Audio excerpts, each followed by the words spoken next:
ವಿಶೇಷ ಚೇತನರ ವಾರ್ತೆಗೆ ಸ್ವಾಗತ. ಸ್ನೇಹಿತರೆ, ಗ್ರಾಮೀಣ ಪುನರ್ವಸತಿ ಯೋಜನೆಯಡಿಯಲ್ಲಿ ಕರ್ತವ್ಯ ನಿರ್ವಹಿಸ್ತಾ ಇರ್ತಕ್ಕಂಥ ಗ್ರಾಮೀಣ ಪುನರ್ವಸತಿ ಕಾರ್ಯಕರ್ತರಿಗೆ ಮೂಲಭೂತ ಸೌಕರ್ಯ ಕುರಿತು ಸಾಕಷ್ಟು ಬಾರಿ ಮನವಿ ಮಾಡಿ ರಾಜ್ಯ ಸರ್ಕಾರದಿಂದ ಆದೇಶಗಳು ಆಗ್ತಲೇ ಇರ್ತವೆ. ಆದರೆ ಇದುವರೆಗೂ ಕೂಡ ಸಾಕಷ್ಟು ಗ್ರಾಮ ಪಂಚಾಯಿತಿಗಳಲ್ಲಿ ಗ್ರಾಮೀಣ ಪುನರ್ವಸತಿ ಕಾರ್ಯಕರ್ತರಿಗೆ ಮೂಲಭೂತ ಸೌಕರ್ಯಗಳು ಸಿಗದೇ ಇರುವುದು ದುರದೃಷ್ಟಕರ. ಆದಾಗ್ಯೂ ಸರ್ಕಾರದ ಮಟ್ಟದಲ್ಲಿ ಎಷ್ಟೊಂದು ಹಣ ಇರ್ತದೆ, ಆದರೂ ಕೂಡ ಭಾಳಷ್ಟು ಮಂದಿಗೆ ಈಗಲೂ ಕೂಡ ಅಲ್ಲಿ ಕುಳಿತುಕೊಳ್ಳಲು ಜಾಗವಿಲ್ಲ ಮತ್ತು ಪೀಠೋಪಕರಣಗಳು ಕೂಡ ಇಲ್ಲ. ಇಂಥ ಸಂದರ್ಭದಲ್ಲಿ ರಾಜ್ಯ ಸರ್ಕಾರ ಒಂದು ಸುತ್ತೋಲೆಯನ್ನು ಹೊರಡಿಸಿ ಈಗಾಗಲೇ 1 ವರ್ಷ ಆಗ್ತಾಯಿದೆ. ಆದರೂ ಕೂಡ ಆ ಸುತ್ತೋಲೆ ಅನುಷ್ಠಾನ ಕ್ಲೀನಾಗಿ ಆಗ್ತಾಯಿಲ್ಲ ಅಂತಕ್ಕಂಥ ಒಂದು ದೂರಿದೆ. ಹಾಗಾದರೆ ಬನ್ನಿ, ಆ ಸುತ್ತೋಲೆಯಲ್ಲಿ ಏನಿದೆ, ನಮ್ಮ ಗ್ರಾಮೀಣ ಪುನರ್ವಸತಿ ಕಾರ್ಯಕರ್ತರು ಯಾವ ರೀತಿ ಅದರ ಸೌಲಭ್ಯವನ್ನು ಪಡ್ಕೋಬೋದು ಅಂತ ಹೇಳ್ಬಿಟ್ಟು ನಿಮಗೆ ಈ ವಿಡಿಯೋದಲ್ಲಿ ತಿಳಿಸ್ತಾ ಹೋಗ್ತೀನಿ. ವಿಡಿಯೋ ಸ್ವಲ್ಪ ಜಾಸ್ತಿ ಆಗ್ಬೋದು, ಆದರೂ ಕೂಡ ಪೂರ್ತಿ ನೋಡಿ, ನಿಮಗೆ ಸಂಪೂರ್ಣ ಮಾಹಿತಿ ಸಿಗ್ತದೆ. ಸ್ನೇಹಿತರೆ, ಗ್ರಾಮೀಣ ಪುನರ್ವಸತಿ ಯೋಜನೆ ಅಡಿಯಲ್ಲಿ ಕರ್ತವ್ಯ ನಿರ್ವಹಿಸ್ತಾ ಇರ್ತಕ್ಕಂಥ VRW, MRW, URW ಅವರಿಗೆ ರಾಜ್ಯ ಸರ್ಕಾರ ಈಗಾಗಲೇ 5% ಅನುದಾನದಲ್ಲಿ ಸಾಕಷ್ಟು ಸೌಲಭ್ಯಗಳನ್ನು ಕಲ್ಪಿಸ್ತಾ ಇದೆ. ಆದಾಗ್ಯೂ ಕೂಡ ಇನ್ನೂ ಭಾಳಷ್ಟು ಮಂದಿಗೆ ಇದರ ಸೌಲಭ್ಯ ಪಡೆದಿಲ್ಲ ಅಂತಕ್ಕಂಥ ದೂರಿದೆ. ಆ ಕುರಿತು ಈಗ ಒಂದು ರಾಜ್ಯ ಸರ್ಕಾರದಿಂದಲೇ ಕೂಡ ಪತ್ರನೂ ಇದೆ. ಸಾಕಷ್ಟು ಜನ ಅದನ್ನು ಗಮನಿಸಿಲ್ಲ. ಅದನ್ನು ಕುರಿತು ನಾನು ಇವಾಗ ಪತ್ರದಲ್ಲಿರ್ತಕ್ಕಂಥ ಸಾರಾಂಶವನ್ನು ನಿಮಗೆ ತಿಳಿಸ್ತಾ ಹೋಗ್ತೀನಿ. ನಮ್ಮ ಚಾನಲ್ ಹೊಸದಾಗಿ ಭೇಟಿ ಕೊಟ್ಟಿರೋರು ಚಾನಲನ್ನು ಸಬ್ಸ್ಕ್ರೈಬ್ ಮಾಡಿಕೊಂಡು ಈ ವಿಡಿಯೋವನ್ನು ಲೈಕ್ ಮಾಡಿ. ಪ್ರತಿದಿನ ವಿಶೇಷ ಚೇತನ ವಾರ್ತೆಯನ್ನು ತಪ್ಪದೆ ವೀಕ್ಷಿಸಿ. ಅಂಗವಿಕಲರ ಗ್ರಾಮೀಣ ಪುನರ್ವಸತಿ ಯೋಜನೆಯಡಿಯಲ್ಲಿ ಕರ್ತವ್ಯ ನಿರ್ವಹಿಸ್ತಾ ಇರತಕ್ಕಂಥ ಪುನರ್ವಸತಿ ಕಾರ್ಯಕರ್ತರಿಗೆ ಮೂಲಭೂತ ಸೌಕರ್ಯಗಳನ್ನು ಕಲ್ಪಿಸಲು ಆದೇಶ ಹೊರಡಿಸುವುದರ ಬಗ್ಗೆ ಅಂತ ಹೇಳ್ಬಿಟ್ಟು ಇದೆ. ಸ್ನೇಹಿತರೆ, ನೋಡೋಣ ಬನ್ನಿ ಏನಿದೆ. ಆದರೆ ಮೇಲ್ಕಂಡ ವಿಷಯಕ್ಕೆ ಸಂಬಂಧಿಸಿದಂತೆ ಸರ್ಕಾರದ ಉಲ್ಲೇಖಿತ ಸುತ್ತೋಲೆ 1ರ ಅನ್ವಯ ಅಂಗವಿಕಲ ಗ್ರಾಮೀಣ ಪುನರ್ವಸತಿ ಯೋಜನೆಯನ್ನು 2007 ಹಾಗೂ 8ನೇ ಸಾಲಿನಿಂದ ಆಡಳಿತಾತ್ಮಕವಾಗಿ ರಾಜ್ಯದಲ್ಲಿ ಜಾರಿಗೊಳಿಸಲಾಗಿದೆ. ಅದರಂತೆ ರಾಜ್ಯದ ಪ್ರತಿ ಗ್ರಾಮ ಪಂಚಾಯಿತಿಗೆ ಒಬ್ಬರಂತೆ 6022 ಪುನರ್ವಸತಿ ಕಾರ್ಯಕರ್ತರು, ಪ್ರತಿ ತಾಲೂಕು ವ್ಯಾಪ್ತಿಗೆ ಒಬ್ಬರಂತೆ 176 ವಿವಿಧೋದ್ದೇಶ ಪುನರ್ವಸತಿ ಕಾರ್ಯಕರ್ತರನ್ನಾಗಿ ವಿಕಲಚೇತನರನ್ನೇ ಗೌರವಧನ ಆಧಾರದ ಮೇಲೆ ನೇಮಕ ಮಾಡಿಕೊಳ್ಳಲು ಆದೇಶವನ್ನು ಹೊರಡಿಸಲಾಗಿರುತ್ತದೆ. ಸರ್ಕಾರದ ಆದೇಶದಂತೆ ಕಳೆದ 16 ವರ್ಷಗಳಿಂದ ಕಾರ್ಯಕರ್ತರು ಸಮುದಾಯದಲ್ಲಿ ಕಾರ್ಯನಿರ್ವಹಿಸುತ್ತಿದ್ದು, ಪ್ರಸ್ತುತ 5547 ಮಂದಿ ಗ್ರಾಮೀಣ ಪುನರ್ವಸತಿ ಕಾರ್ಯಕರ್ತರು ಮತ್ತು 170 ಮಂದಿ ವಿವಿಧೋದ್ದೇಶ ಪುನರ್ವಸತಿ ಕಾರ್ಯಕರ್ತರು ಗ್ರಾಮೀಣ ಪ್ರದೇಶದಲ್ಲಿರುವ ವಿಕಲಚೇತನರ ಮನೆಯ ಬಾಗಿಲಿಗೆ ಸರ್ಕಾರದ ವಿವಿಧ ಪುನರ್ವಸತಿ ಸೌಲಭ್ಯಗಳನ್ನು ಕಲ್ಪಿಸುವುದರ ಮೂಲಕ ದೇಶದಲ್ಲಿಯೇ ಮೊದಲ ಬಾರಿಗೆ ನಮ್ಮ ರಾಜ್ಯದ ಎಲ್ಲ ಜಿಲ್ಲೆಗಳಲ್ಲಿಯೂ ಸಮರ್ಪಕವಾಗಿ ಅನುಷ್ಠಾನ ಮಾಡಲಾಗ್ತಾ ಇದೆ. ಮುಂದುವರೆದು ಉಲ್ಲೇಖಿತ 2ರಲ್ಲಿ ತಿಳಿಸಿರುವಂತೆ ವಿಕಲಚೇತನರ ಹಾಗೂ ಹಿರಿಯ ನಾಗರಿಕರ ಸಬಲೀಕರಣ ಇಲಾಖೆ ಮುಖೇನ ರಾಜ್ಯದ ಎಲ್ಲ ಜಿಲ್ಲೆಯ ಮುಖ್ಯ ಕಾರ್ಯನಿರ್ವಾಹಕ ಅಧಿಕಾರಿಗಳಿಗೆ ಪತ್ರ ಬರೆಯಲಾಗಿದ್ದು, ಸದರಿ ಪತ್ರದಲ್ಲಿ ಗ್ರಾಮೀಣ ಮತ್ತು ವಿವಿಧೋದ್ದೇಶ ಪುನರ್ವಸತಿ ಕಾರ್ಯಕರ್ತರಿಗೆ ಎಲ್ಲ ಇಲಾಖೆ, ನಿಗಮ, ಮಂಡಳಿ, ಸ್ಥಳೀಯ ಸಂಸ್ಥೆಗಳಲ್ಲಿನ 5% ಅನುದಾನದಲ್ಲಿ ಮೂಲಭೂತ ಸೌಕರ್ಯಗಳನ್ನು ಕಲ್ಪಿಸುವಂತೆ ತಿಳಿಸಲಾಗಿದ್ದು, ಕೆಲವು ಜಿಲ್ಲೆ ಮತ್ತು ತಾಲೂಕುಗಳಲ್ಲಿ ಮಾತ್ರ ಸೌಲಭ್ಯಗಳನ್ನು ಕಲ್ಪಿಸಲಾಗಿದೆ.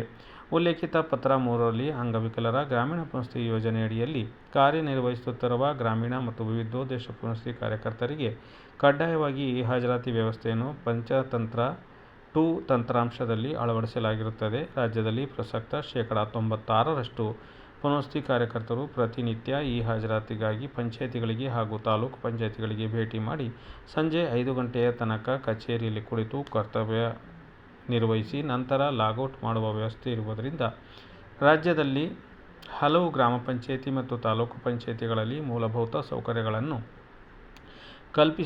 ಕಲ್ಪಿಸದಿಲ್ಲದಿರುವುದರಿಂದ ಹಾಗೂ ಎಲ್ಲ ಪುನರ್ವಸತಿ ಕಾರ್ಯಕರ್ತರು ವಿಕಲಚೇತನರೇ ಆಗಿರುವುದರಿಂದ ಮೂಲಭೂತ ಸೌಲಭ್ಯಗಳಿಲ್ಲದೆ, ಅಂದರೆ ಚೇರು, ಟೇಬಲ್, ಅಲ್ಮೇರಾ ಮತ್ತು ಲೇಖನ ಸಾಮಗ್ರಿಗಳು ಕೆಲಸ ನಿರ್ವಹಿಸಲು ಕಷ್ಟವಾಗ್ತಾ ಇದೆ. ಮುಂದುವರೆದು ಉಲ್ಲೇಖಿತ 2ರಲ್ಲಿ ಕರ್ನಾಟಕ ಆಡಳಿತ ಸುಧಾರಣಾ ಆಯೋಗ ಡಿಸೆಂಬರ್ 2022ರ 4ನೇ ವರದಿಯು ಅಧ್ಯಯನ 2ರ 54ನೇ ಅಂಶದಲ್ಲಿ ಪ್ರಸ್ತುತ ವಿವಿಧೋದ್ದೇಶ ಪುನರ್ವಸತಿ ಕಾರ್ಯಕರ್ತರು ಅಂದರೆ MRW ತಾಲೂಕು ಪಂಚಾಯಿತಿ ಕಚೇರಿಗಳಲ್ಲಿನ ತಾಲೂಕು ಮಟ್ಟದಲ್ಲಿಯ ಇಲಾಖೆಯ ಚಟುವಟಿಕೆಗಳನ್ನು ಅನುಷ್ಠಾನಗೊಳಿಸುತ್ತಿದ್ದಾರೆ.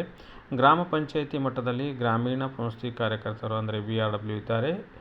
VRWಗಳಿಗೆ ಮಾಸಿಕವಾಗಿ 9,000 ರೂಪಾಯಿ ಹಾಗೂ MRWಗಳಿಗೆ ಮಾಸಿಕ 15,000 ರೂಪಾಯಿ ಗೌರವಧನವನ್ನು ಪಡೆಯುತ್ತಿದ್ದಾರೆ.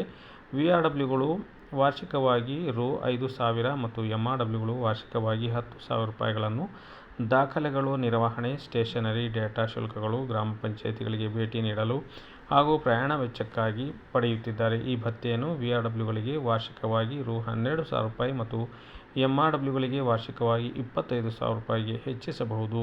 ಮುಂದುವರೆದು ಕೆಲವು ತಾಲೂಕು ಮತ್ತು ಗ್ರಾಮ ಪಂಚಾಯಿತಿಗಳಲ್ಲಿ ಕಂಪ್ಯೂಟರ್ಗಳು, ಕುರ್ಚಿಗಳು ಮತ್ತು ಮೇಜುಗಳನ್ನು ವಿಕಲಚೇತನರಿಗಾಗಿ ಕಾಯ್ದಿರಿಸಲಾದ ಅನುದಾನ ಶೇ.5 ಬಳಸಿ ಒದಗಿಸಲಾಗಿದೆ. ಇತರೆ ತಾಲೂಕು ಪಂಚಾಯಿತಿ, ಗ್ರಾಮ ಪಂಚಾಯಿತಿ ವಿಆರ್ಡಬ್ಲ್ಯೂಗಳು ಮತ್ತು ಎಂಆರ್ಡಬ್ಲ್ಯೂಗಳಿಗೆ ಈ ಸೌಲಭ್ಯಗಳು ಇನ್ನೂ ಒದಗಿಸಲಾಗಿಲ್ಲ. ಆದ್ದರಿಂದ ಕಾರ್ಯಕರ್ತರಿಗೆ ಅವಶ್ಯಕ ಕಂಪ್ಯೂಟರ್, ಟೇಬಲ್ ಮತ್ತು ಕುರ್ಚಿಗಳನ್ನು ಒದಗಿಸಲು ಗ್ರಾಮೀಣಾಭಿವೃದ್ಧಿ ಮತ್ತು ಪಂಚಾಯತ್ ರಾಜ್ ಇಲಾಖೆ ತಾಲೂಕು ಮತ್ತು ಗ್ರಾಮ ಪಂಚಾಯಿತಿಗಳಿಗೆ ಸುತ್ತೋಲೆಯನ್ನು ಹೊರಡಿಸಬಹುದಾಗಿರುತ್ತದೆ ಎಂದು ಶಿಫಾರಸು ಮಾಡಲಾಗಿದೆ.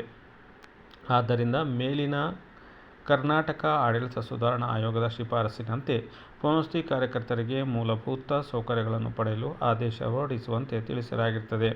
ಉಲ್ಲೇಖಿತ 5ರಲ್ಲಿ ಸರ್ಕಾರದ ಕಾರ್ಯದರ್ಶಿಗಳು, ಮಹಿಳಾ ಮತ್ತು ಮಕ್ಕಳ ಅಭಿವೃದ್ಧಿ ಇಲಾಖೆ ಹಾಗೂ ವಿಕಲಚೇತನರ ಮತ್ತು ಹಿರಿಯ ನಾಗರಿಕರ ಸಬಲೀಕರಣ ಇಲಾಖೆಯ ಸುತ್ತೋಲೆಯಲ್ಲಿ ಅಂಗವಿಕಲರು ಮತ್ತು ಹಿರಿಯ ನಾಗರಿಕರ ಸಬಲೀಕರಣ ಇಲಾಖೆ ವತಿಯಿಂದ ಕಾರ್ಯನಿರ್ವಹಿಸುತ್ತಿರುವ ಗ್ರಾಮೀಣ ಪುನವಸತಿ ಕಾರ್ಯಕರ್ತರು ಅಂದರೆ ವಿಆರ್ಡಬ್ಲ್ಯೂ, ಗ್ರಾಮೀಣಾಭಿವೃದ್ಧಿ ಮತ್ತು ಪಂಚಾಯತ್ ರಾಜ್ ಇಲಾಖೆ ಆರ್ಡಿಪಿಆರ್ ವತಿಯಿಂದ ಒಂದು ಟೇಬಲ್ ಮತ್ತು ಒಂದು ಚೇರನ್ನು ಒದಗಿಸಲು ಸಂಬಂಧಪಟ್ಟವರಿಗೆ ಪತ್ರ ಬರೆಯುವಂತೆ ಆದೇಶ ಹೊರಡಿಸಲಾಗಿರುತ್ತದೆ. ಪ್ರಸಕ್ತ ರಾಜ್ಯದಲ್ಲಿ 5,599 ಗ್ರಾಮ ಪಂಚಾಯಿತಿಗಳಲ್ಲಿ ಕಾರ್ಯಕರ್ತರು ಕೆಲಸ ನಿರ್ವಹಿಸುತ್ತಿದ್ದು, ಅದರಲ್ಲಿ 2,330 ಗ್ರಾಮ ಪಂಚಾಯಿತಿಗಳಲ್ಲಿ ಮಾತ್ರ ಚೇರು ಮತ್ತು ಟೇಬಲ್ ವ್ಯವಸ್ಥೆಯನ್ನು ಕಲ್ಪಿಸಲಾಗಿದ್ದು, ಬಾಕಿ ಇರುವ 3,269 ಗ್ರಾಮ ಪಂಚಾಯಿತಿಗಳಲ್ಲಿ ಮೂಲಭೂತ ಸೌಲಭ್ಯಗಳನ್ನು ಕಲ್ಪಿಸುವುದು ಬಾಕಿ ಇರುತ್ತದೆ. ತಾಲೂಕುವಾರು ಮತ್ತು ಜಿಲ್ಲಾವಾರು ಸಂಪೂರ್ಣ ಮಾಹಿತಿಯನ್ನು ಈ ಪತ್ರದಲ್ಲಿ ಲಗತ್ತಿಸಲಾಗಿರುತ್ತದೆ. ಮೇಲಿನ ಎಲ್ಲ ಸರ್ಕಾರದ 1ರಿಂದ 5ನೇ ಉಲ್ಲೇಖಗಳಲ್ಲಿ ತಿಳಿಸಿರುವಂತೆ ಅಂಗವಿಕಲರ ಗ್ರಾಮೀಣ ಪುನವಸತಿ ಯೋಜನೆಯಡಿಯಲ್ಲಿ ರಾಜ್ಯದಲ್ಲಿ ಕಳೆದ 16 ವರ್ಷಗಳಿಂದ ನಿರಂತರವಾಗಿ ಕಾರ್ಯನಿರ್ವಹಿಸುತ್ತಿರುವ ಎಲ್ಲರೂ ವಿಕಲಚೇತನರೇ ಆಗಿರುವ ಕಾರಣ ಗ್ರಾಮೀಣ ಮತ್ತು ವಿವಿಧೋದ್ದೇಶ ಪುನವಸತಿ ಕಾರ್ಯಕರ್ತರಿಗೆ ಎಲ್ಲ ಇಲಾಖೆಗಳ ಶೇ.5 ಅನುದಾನದಲ್ಲಿ ಮೂಲಭೂತ ಸೌಕರ್ಯಗಳಾದ ಟೇಬಲ್, ಚೇರ್, ಲೇಖನಿ ಸಾಮಗ್ರಿಗಳು, ಸಾರಿಗೆ ಭತ್ಯೆ ಮತ್ತು ಹಾಜರಾತಿಯನ್ನು ಪ್ರತಿದಿನ ಹಾಕಲು ಅವಶ್ಯಕ ಹಾಜರಾತಿ ಗೋಡೆ ಅಳವಡಿಕೆ, ಬಯೋಮೆಟ್ರಿಕ್ ಯಂತ್ರಗಳನ್ನು ಒದಗಿಸಿ ಗ್ರಾಮೀಣ ಮತ್ತು ವಿವಿಧೋದ್ದೇಶ ಪುನವಸತಿ ಕಾರ್ಯಕರ್ತರ ಕಾರ್ಯಚಟುವಟಿಕೆಗಳಿಗೆ ನಿಯಮಿತವಾಗುವ ನಿಟ್ಟಿನಲ್ಲಿ ಸೌಲಭ್ಯ ಕಲ್ಪಿಸಲು ಸೂಕ್ತ ಆದೇಶ ಹೊರಡಿಸಲು ಕೋರಿದೆ ಎಂದು ನಿರ್ದೇಶಕರು, ವಿಕಲಚೇತನರ ಮತ್ತು ಹಿರಿಯ ನಾಗರಿಕರ ಸಬಲೀಕರಣ ಇಲಾಖೆ, ಬೆಂಗಳೂರು ಇವರು ತಮ್ಮ ಪತ್ರದಲ್ಲಿ ಸುತ್ತೋಲೆಯನ್ನು ಹೊರಡಿಸಿರ್ತಾರೆ. ಅಂದರೆ ಆದೇಶವನ್ನು ಹಾಕಿರ್ತಾರೆ. ಸ್ನೇಹಿತರೆ, ಎಲ್ಲ ಜಿಲ್ಲಾ ಪಂಚಾಯಿತಿಗಳಿಗೆ ಈ ಪತ್ರವನ್ನು ಬರೆಯಲಾಗಿದೆ. ಹಾಗಾಗಿ ಈ ಪತ್ರವನ್ನು ತೋರಿಸುವ ಮೂಲಕ ನಮ್ಮ ಗ್ರಾಮೀಣ ಪುನವಸತಿ ಕಾರ್ಯಕರ್ತರು ತಮಗೆ ಬೇಕಾಗಿರ್ತಕ್ಕಂಥ ಮೂಲ ಸೌಲಭ್ಯಗಳನ್ನು ಪಡ್ಕೋಬೇಕು ಅಂತ ಹೇಳ್ಬಿಟ್ಟು ಕೋರ್ತಾ, ಈ ವಿಡಿಯೋ ಬಗ್ಗೆ ತನ್ನ ಅನಿಸಿಕೆ ಅಭಿಪ್ರಾಯವನ್ನು ತಪ್ಪದೇ ಕಾಮೆಂಟ್ ಬಾಕ್ಸಲ್ಲಿ ಬರೆದು ಹಾಕಿ ಹೈಪ್ ಬಟನನ್ನು ಪ್ರೆಸ್ ಮಾಡಿ ಪ್ರೋತ್ಸಾಹ ನೀಡಿ.